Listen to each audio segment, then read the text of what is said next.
Bonjour Philippe Tabarot. Bonjour. Nous sommes en plein début de grand week-end de départ en vacances, le deuxième de la saison, j'allais dire, puisque ce vendredi est classé rouge par Bison Futé pour toute la France. Qu'est-ce que vous dites ce matin à ceux qui s'apprêtent à prendre la route, ou peut-être même qui sont déjà sur la route?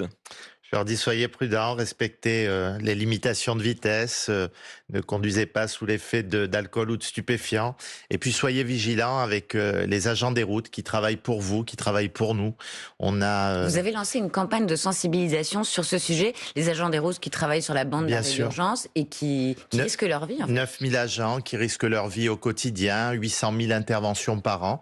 Malheureusement, 14 décès depuis quelques années, dont 2 ces 6 derniers mois où j'ai eu l'occasion de me rendre sur place, des situations familiales, professionnelles dramatiques. Ces agents, on le sait, sont mis en difficulté par la vitesse, par l'utilisation du téléphone bien souvent, et on passe très rapidement à côté d'eux sans se rendre compte du travail qu'ils font, et on met quelquefois leur vie en péril. Donc j'aimerais profiter de cette matinée. Je sais qu'il y a beaucoup d'automobilistes qui vous écoutent pour ralentir et s'écarter quand ils voient une signalisation particulière. Justement, on a tous l'image de ces camions patrouilleurs qui sont parfois d'ailleurs exposés, accidentés au bord des autoroutes. Est-ce qu'il y a des solutions pour renforcer leur sécurité? Ça paraît quand même illusoire. Alors il y a des solutions techniques, à la fois l'utilisation, comme on dit, du bleu au niveau d'un certain nombre de gyrophares, à la fois du matériel qui soit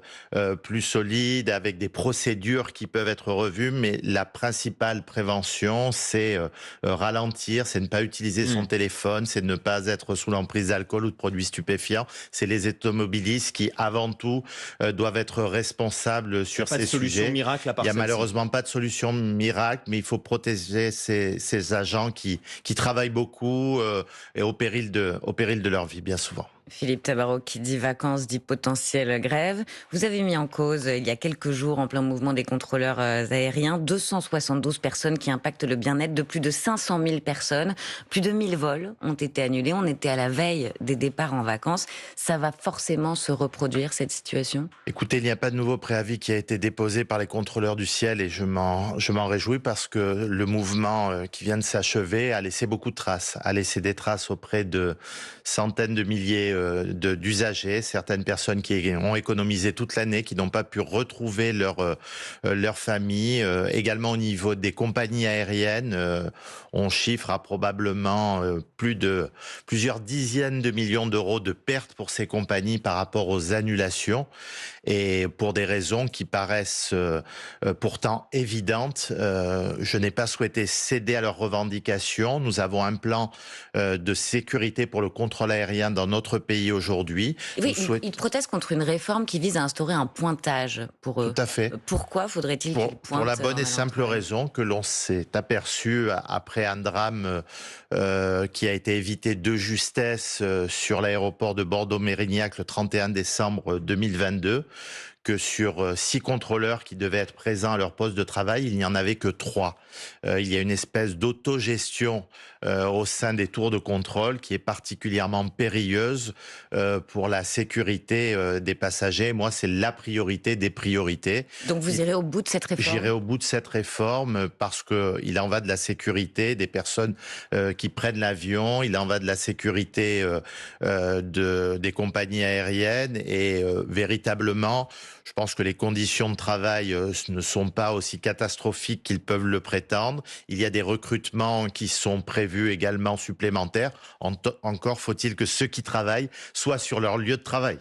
S'agissant du train, Philippe Tabarot, un préavis de grève a été déposé début juin par le syndicat Sudrail. Préavis qui couvre toute la période estivale et qui concerne cette fois les contrôleurs SNCF. Qu'est-ce qui va se passer concrètement? Est-ce que ça va être l'enfer? Il va être suivi? Alors, je ne suis pas en mesure de vous le dire aujourd'hui. C'est le problème de ces préavis dormants. Vous avez aujourd'hui la possibilité de déposer des préavis qui peuvent dormir pendant des mois, voire des années, sans qu'ils soient déclenchés. Donc, tout cela pour ne pas permettre aux opérateurs de prévoir un plan de transport adapté au niveau de la grève. Ce que je sais, c'est que peut-être pour la première fois, il y a un ministre des Transports qui dit à l'entreprise SNCF: menez les négociations que vous souhaitez, mais nous n'allons pas vous imposer de trouver un accord coûte que coûte. Alors qu'on discute de différents sujets, de la formation professionnelle, par contre déjà les questions de rémunération hors négociation annuelle obligatoire, c'est impensable. Il y a eu des augmentations également dans ce secteur, comme pour les contrôleurs aériens significatifs ces dernières années. Et puis, le gouvernement ne souhaite pas mettre la pression pour trouver un accord coûte que coûte. Je pense que... Je veux dire qu'il y a un serrage de vis, ça Non, sert ça a plus à été rien fait de faire probablement grève? dans un bon esprit par un certain nombre de mes prédécesseurs ou de précédents premiers ministres. Et au final, il y a l'utilisation de ce chantage à la grève en permanence qui est totalement inadmissible et que les Français ne supportent plus. Vous étiez exprimé en faveur de la limitation du droit de grève dans les transports en période de départ en vacances notamment. Il y a eu des lois, des propositions de loi qui ont été faites. Où est-ce qu'on en est? Oui, moi j'ai été rapporteur d'une loi au Sénat sur ce sujet, d'un texte porté par sénateur Marseille et le sénateur Retailleau à l'époque. Et bien sûr, nous y étions favorables. Je le suis toujours dans certaines situations, et notamment par rapport à ce que j'ai dit à l'instant. On ne peut pas garder des préavis dormants en permanence, des grèves perlées de 59 minutes qui désorganisent le service. Moi, ce que je veux, c'est qu'il y ait de la lisibilité pour Mais les ce texte ne opérateurs. sera Pour jamais pouvoir... adopté, Philippe Tabarot. On est d'accord? Écoutez, le contexte politique peut-être aujourd'hui à l'Assemblée, il a été voté et adopté au Sénat, je vous le rappelle. Il n'a pas Mais complètement la même composition politique que l'Assemblée. je l'avais remarqué également, tout comme vous. Et c'était Euh, il y a un an. et c'était il y a un an, mais je sens que les mentalités évoluent beaucoup sur ce sujet. En tout cas, si on continue au niveau du gouvernement, et je continuerai à avoir une politique ferme, claire, le dialogue social, oui, le chantage, non, je pense qu'on pourra avoir un certain nombre d'avancées. En tout cas, moi, je n'exclus rien par rapport à l'évolution future sur ces sujets, et notamment la question de sanctuariser peut-être un certain nombre de jours dans l'année, des jours qui sont utilisés par certains, et je dis bien à chaque fois certains cheminots, Hmm. certains contrôleurs aériens, parce qu'une majorité ne le font pas. Mais on a vu aussi que au niveau de la SNCF, les choses avaient bien évolué tout récemment avec les grèves. Il y a eu presque 60% de contrôleurs qui ont fait grève, 95% du service a Alors, été assuré par des volontaires qui ont Philippe bien Tabarot, fonctionné et bien travaillé pendant cette période. ce qui évolue peut-être moins bien du côté de la SNCF, ce sont les prix, avec des prix parfois en cette période de vacances qui sont tout à fait exorbitants. J'ai vu par exemple passer il y a quelques jours un aller-retour du sud vers la Bretagne pour 3 personnes, c'était 900 euros, donc ça fait 300 euros par personne, 150 euros l'aller simple. Est-ce que vous comprenez que les billets soient si chers? Écoutez, les billets sont en moyenne assez chers, mais il y a des périodes où ils sont en vente. Alors c'est quelques mois avant où il y a des mises en vente C'est ce à qu'on prix appelle, on le beaucoup plus rappelle, le intéressants. yield management. Le billet, théoriquement, s'adapte à l'offre et à la demande. La réalité, c'est qu'on voit aussi que la SNCF peut choisir d'augmenter ou de baisser Tout à les fait. prix elle-même. Tout à Ça fait. se fait pas automatiquement. Alors c'est vrai que la SNCF a beaucoup d'obligations, des obligations de service public, des obligations de fonds de concours, de financer en partie également le réseau ferroviaire. Pour autant, je pense qu'il y a une très bonne chose qui permet de faire baisser les prix sur le train et sur le ferroviaire dans notre pays, c'est l'ouverture à la concurrence qui commence à faire apporter ses premiers fruits. On le voit notamment sur une des lignes en France, ou la ligne la plus fréquentée, la ligne La Paris-Lyon, Paris-Lyon, et maintenant Paris-Lyon-Marseille. où les Avec billets sont pas l'arrivée... particulièrement donnés Ils sont côté en train de SNCF. baisser grâce notamment à l'arrivée de Trenitalia qui a boosté un petit peu la SNCF sur le dynamisme de sa politique tarifaire. Et j'ai bon espoir qu'avec l'ouverture à la concurrence et avec les différents investissements qui vont être faits en dehors de la SNCF Oui, sur les infrastructures, on sauf... pourra avoir des tarifs qui soient plus raisonnables. Et vous avez toute la partie Ouigo également qui Alors, reste très accessible avec une sauf qualité de que service qui est quand même au rendez-vous. Sauf que sur la concurrence, les concurrents ne veulent pas, semble-t-il, s'installer sur les lignes moins rentables, sur les lignes de desserte du territoire. Qu'est-ce que vous leur J'ai dites? demandé à l'ART qui régule L'autorité de régulation des transports. tout à fait, qui régule nos transports, de réfléchir à la possibilité de faire porter un certain nombre d'obligations également. Alors probablement pas à la hauteur de la SNCF, mais De desserte. de dessert de certaines lignes, de participer à des fonds de concours également sur les infrastructures. Encore faut-il que ces entreprises puissent trouver leur modèle économique. Une entreprise comme Trenitalia aujourd'hui perd de Mmh. l'argent depuis un certain nombre d'années. Quand ils trouveront leur modèle économique, quand ils seront bien installés sur notre territoire, qu'ils aient un certain nombre d'obligations financières ou de desserte des territoires comme la SNCF, Vous ne ça me l'excluez semble pas. normal. L'avion est souvent bien moins cher que le train parce qu'il bénéficie encore d'exonérations fiscales importantes. C'est dans le viseur de Bercy en vue du budget 2026, notamment une taxe sur le kérosène pour aligner la fiscalité du kérosène sur les autres carburants. On parle des vols intérieurs. Est-ce que vous y êtes favorable? Moi, je ne suis pas favorable à ce qu'on taxe de nouveau L'avion? l'avion, pardon, parce que l'avion a été taxé ces 2 dernières années de manière assez significative. À la fois une taxe sur les équipements, donc sur les aéroports, et également une taxe sur les billets d'avion, qui font que les compagnies commencent à quitter notre pays, qu'il y a moins Il y a un risque de décrochage du il y a un pavillon risque de français? décrochage. Aujourd'hui, on est dans des chiffres qui sont assez stables d'une année à une autre, alors que les pays concurrents, je dirais néanmoins amis du sud de l'Europe, comme l'Espagne, comme le Portugal, comme l'Italie, ont des augmentations de 6 à 7% dans leur trafic aérien. Donc vous Euh, avez entendu l'appel du patron d'Air France, par exemple? oui, de tout l'écosystème de l'aéronautique, bien sûr. On voit que la TSBA, La La TSB1? TSVA, pardon, oui. la taxe sur les billets d'avion de l'an dernier a probablement ralenti un petit peu l'attractivité de notre pays. Bah, la Il France faut est le être seul pays européen, pardon, à ne pas avoir retrouvé son niveau de trafic d'avant Covid. exactement. Donc, il faut vraiment être vigilant. Je veux bien comprendre à la fois, ben, je fais partie d'un gouvernement qui cherche Des 40 économies. Alors milliards, comme vous justement, le Philippe savez. Tabarot, pardon, Mais mais voilà, ça ne pour doit être pas très être par clair, des taxes qui vont être contre-productives et qui vont ralentir l'activité économique de notre pays. vous demandez au Premier ministre de ne pas toucher au secteur aérien, ni taxe sur le kérosène, ni hausse de la TVA. C'était les deux principales pistes. Moi, je souhaite qu'il y ait une pause sur le secteur de l'aérien et je souhaite surtout, on en parlera peut-être, c'était dans le cadre de la conférence de financement, que quand il y a une taxe qui est prise sur le secteur des transports, elle revienne au secteur des transports pour financer les autres modes de transport. Et ça, Mmh. malheureusement, jusqu'à présent, mais ça va changer, le Et on va en fléchage parler dans un ne instant, se justement. fait pas automatiquement et ça me paraît être la moindre des choses pour financer nos infrastructures de transport qui en ont besoin. Et je vous confirme qu'on va effectivement en parler dans une Alors, minute. merci. Le temps du fil info de Diane Ferchit, il est 8h45. Il a été arrêté pour un délit, c'est ce qu'affirment les autorités iraniennes après l'annonce de l'arrestation d'un jeune franco-allemand dans le pays. Il n'avait plus donné signe de vie depuis plus de 3 semaines. Le jeune homme traversait l'Iran à vélo. Le texte doit encore être soumis à la Commission européenne. L'accord trouvé entre la France et le Royaume-Uni sur la question migratoire. Paris accepte le renvoi en France de migrants illégaux si Londres, de son côté, s'engage à accepter des migrants qui peuvent justifier d'un lien avec le Royaume-Uni. C'est la première cargaison de ce type depuis plus de 4 mois selon l'ONU. Les Nations Unies ont réussi à faire entrer 75 000 litres de carburant dans la bande de Gaza, une quantité néanmoins largement insuffisante selon l'ONU pour faire face aux pénuries. Le Tour de France en Bretagne, là ce n'était pas arrivé depuis 4 ans, 7e étape entre Saint-Malo et Mur de Bretagne, 197 km à parcourir au total et c'est Mathieu Van Der Poel qui est en jaune. Il a ravi la tunique de leader pour une seconde hier à Tadej Pogacar. France Info. Le 8-30 France Info, Adrien Beck, Agathe Lambray. Toujours avec Philippe Tabarot, ministre des Transports. Il y a le budget, on en parlait, et il y a, vous en parliez, la modernisation du réseau, les routes, le réseau ferroviaire, parfois dans un état déplorable. La situation s'aggrave.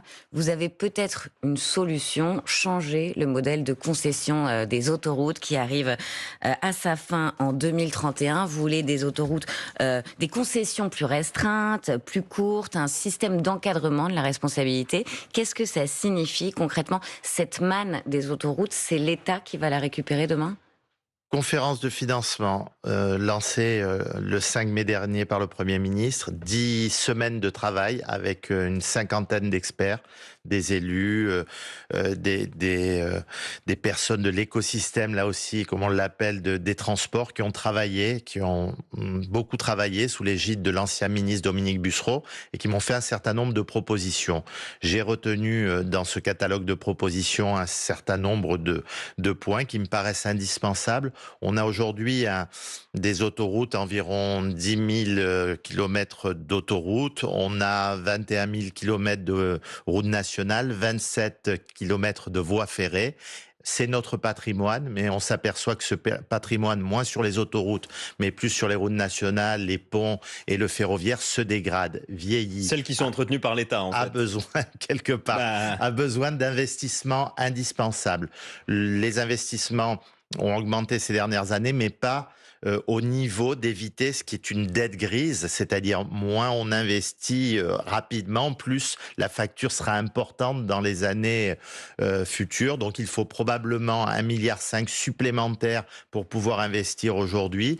Mais en changeant les règles, vous aurez beaucoup de candidats pour faire ça. Je le pense. Ce qui est proposé, c'est que peut-être pour la première fois, et c'est assez historique dans notre pays, il y a un fléchage direct d'un mode de transport vers les autres modes de transport, que les autoroutes qui génèrent un certain nombre de profits puissent servir à financer, à s'entretenir, à se décarboner comme elles le sont aujourd'hui, mais à financer d'autres modes de transport et notamment les infrastructures ferroviaires, les infrastructures des routes nationales, des ponts, éventuellement départementales et communales. Je pense que c'est des recettes qui peuvent être pérennes, qui peuvent être stables et qui sont indispensables à mener dans notre pays. Alors effectivement, recettes pérennes, recettes stables et recettes qui sont dues au péage quand même. Oui. 4,7% d'augmentation en 2023, 3% en 2024. Valeur moyenne, ça veut dire que parce qu'il faut financer d'autres projets, même après la fin des concessions, même avec d'autres concessions, les Français qui prennent la route vont continuer à payer leur péage de plus en plus cher. Non, ils vont continuer à payer leur péage. Alors après, les augmentations sont le fruit des conventions qui avaient été signées il y a quelques années. Moi, je ne souhaite pas le même système. Vous voulez des augmentations moindres ? Tout à fait. Je pense que le système concessif est une bonne chose, mais tel qu'il a été négocié précédemment, ne me convient pas. On a eu notamment un débat que vous avez relaté très régulièrement, qui était la question des super profits. Qu'est-ce qui se passe ? Je souhaite une clause de revoyure tous les 5 ans, des concessions qui soient plus réduites, avec un périmètre qui soit plus pertinent. Et des péages qui augmentent moins, donc on retient ça. Et des péages qui augmentent moins et qui puissent permettre tout de même de dégager environ 2,5 milliards par an, qui puissent aller directement sur le financement des autres modes de transport. Ça me paraît équilibré, juste, solidaire. Philippe Tabarot, la députée insoumise Mathilde Panot a déposé hier une loi pour mettre fin aux autoroutes à flux libre. Pas de péage physique, pas de caméras, ou des caméras plutôt qui repèrent les voitures. Il ne souhaite pas de caméras dans les villes, ni d'armer les policiers municipaux. Par contre, des caméras sur l'autoroute. Ben justement, ça la dérange aussi. Elle parle de raquette sociale qui doit cesser. Est-ce que vous soutiendrez sa proposition de loi ? Certainement pas. Déjà, tout ce qui vient d'elle, je le soutiens pas. Deuxièmement, ah bon, vous êtes comme ça ? Je suis un peu comme ça avec. Ça, c'est le membre des Républicains qui parle. Peut-être. Et puis de comportements que je vois. J'étais, vous le savez, sénateur avant mes responsabilités ministérielles, et ce que je vois à l'Assemblée, notamment du groupe de la France Insoumise, me dit que je ne souhaite vraiment pas avoir à travailler avec des personnes qui se comportent ainsi sur tous les sujets d'ailleurs. Mais peut-être qu'ils peuvent avoir des bonnes idées sur le fond, même sur ce sujet particulier. Concernant Madame Panot, je crois qu'il y a un débat derrière la question du flux libre. Le flux libre se fait dans pratiquement tous les pays européens, se fait déjà dans d'autres autoroutes, la 79 depuis 2 ans, ça a commencé avec ça a continué avec la 13, la 14. Il y a encore quelques petits dysfonctionnements que la SANEF en l'occurrence est en train de régler. Par contre, ça sécurise, ça permet moins d'émissions parce que arrêter, redémarrer sur l'autoroute, c'est un sujet. Et puis, je pense que le débat derrière de Madame Panot, c'est la gratuité des autoroutes. La gratuité des autoroutes, elle est impossible. Elle s'est faite dans d'autres pays européens, c'est un fiasco, et notamment l'Espagne. Et puis, ça engendre un trafic routier dans notre pays, notamment un transit étranger qu'il faudra bien taxer. Je ne pense pas qu'elle souhaite qu'on ne taxe pas les camions étrangers.